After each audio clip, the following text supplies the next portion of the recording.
Hi beautiful people, you're welcome back to Prudy's Kitchen. So today we're making mini pizzas, okay, with different tastes. If you're new here, you're welcome. Please don't forget to subscribe, and if you're a returning subscriber, I love you all. Thank you so much for being here. So let's get into the video. For this recipe, we're going to be needing 500 grams of all-purpose flour, 1 tablespoon of granulated sugar, 10 grams of fresh yeast. If you have the dry one, it goes as well, same thing.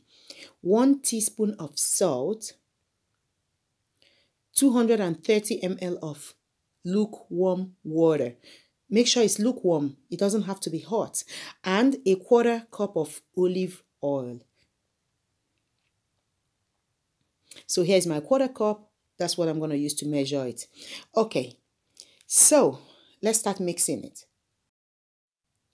In a bowl, I poured in my flour first and then put in my fresh yeast. If you're using the dry one, please activate it first. Put it in a little cup, add your warm water to it and sugar and let it activate before pouring it here. But with the fresh one, I just put it straight in the flour and mixed it up into the flour. And while I was mixing it, I put my sugar into it. You know, the sugar helps it too a bit. So after making sure that my yeast is well separated in the flour, I put the salt and then put my 1/4 cup of olive oil into it. Once my olive oil is in, I started adding my warm water slowly. Like I said before, this water has to be warm, okay? Lukewarm, not hot, not cold. So I added it slowly so that I can feel it, okay? So while I add a little bit, I mix it until, because right here we're looking for a firm dough, not soft, not sticky, firm, and not strong, okay? So then from the bowl, I transferred it to the work surface and started kneading it, okay? So right now, as you can see, I stretch it out, I pull it back. So that's how I kneaded it until it became this smooth and, you know, so it's kind of elastic, okay? So smooth and soft dough, firm dough, sorry. So it has to bounce back when you put your finger on it, okay? Like this. So you once you put your finger and it returns back to you, then you're good to go.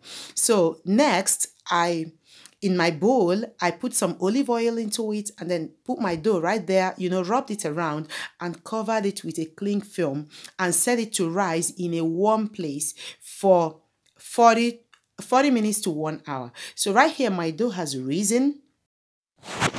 So these are the toppings I'm going to be needing for the pizza. Some pizza sauce, okay? You can make your own or you can buy it from the store, it's okay. Some mortadella.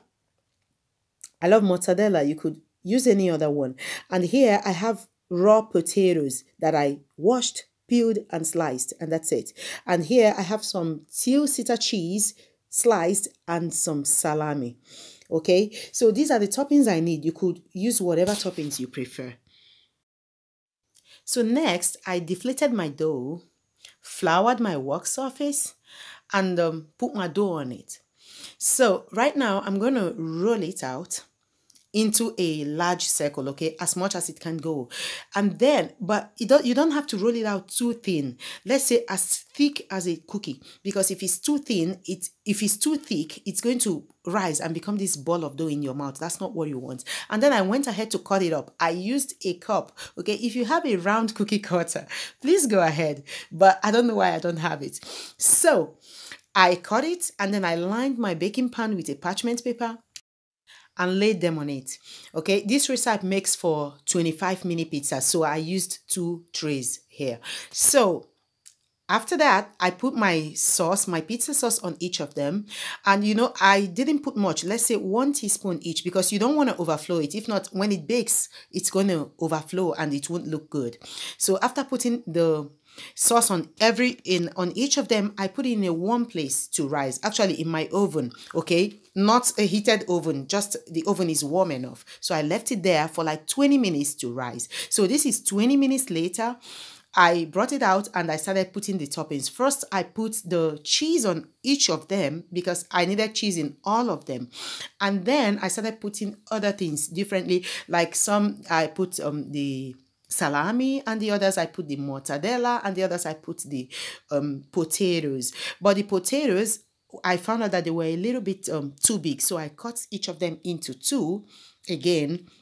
And make sure when you're cutting your potatoes, let them be sliced because they have to cook. You know, they are raw, okay? So they have to cook quickly because these pizzas don't take time to cook. In 20 minutes, they are already done. So like I said before, you can top these pizzas up with anything, with olives, with some veggies like broccolis or paprika, or even plain. Okay, you could make it plain with just pizza sauce and cheese and plain mozzarella cheese. You can still use mozzarella cheese. What do you want? Everything goes.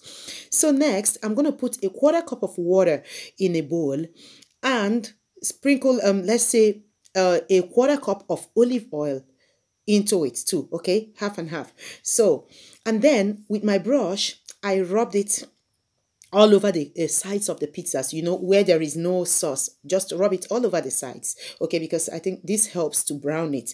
And then next, I sprinkled some salt on the ones with the potatoes. You know, the potatoes are just plain, okay? So they have to have some taste.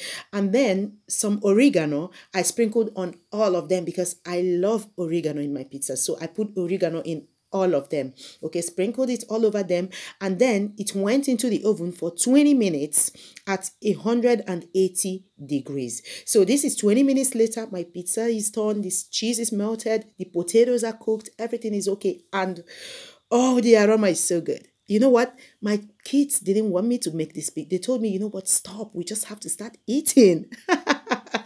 Okay, you guys. Thank you so much for watching, and don't forget to subscribe if you haven't done so. See you next time. Bye.